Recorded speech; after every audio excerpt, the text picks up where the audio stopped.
बाळ खूप रडतंय म्हणून आईने तिच्या नवजात बाळाला फ्रीजमध्ये ठेवलं आणि ती झोपायला गेल्याची धक्कादायक घटना उत्तर प्रदेशमधल्या मुरादाबाद येथे घडली।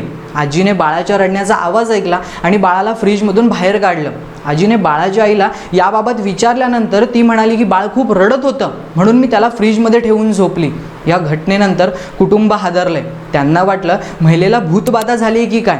मांत्रिकाकडे नेऊ नये काहीच फरक न पडल्याने तिला सायकॅट्रिस्टकडे नेण्यात आलं। तपासणीनंतर त्या महिलेला पोस्टपार्टम डिसऑर्डर असल्याचं डॉक्टरांनी सांगितलंय। पोस्टपार्टम डिसऑर्डर हा आजार प्रसूतीनंतर काही महिलांना होतो। सुरुवातीला लक्षणे नॉर्मल असतात पण नंतर गंभीर लक्षणे दिसू लागतात। गंभीर झाल्यानंतर त्या स्थितीला पोस्टपार्टम डिप्रेशन किंवा पोस्टपार्टम सायकोसिस म्हणतात। या आजारात पीडित महिलेला कधीकधी चिंता, झोप न येणे, भ्रम किंवा भास होणे असे त्रास होतात।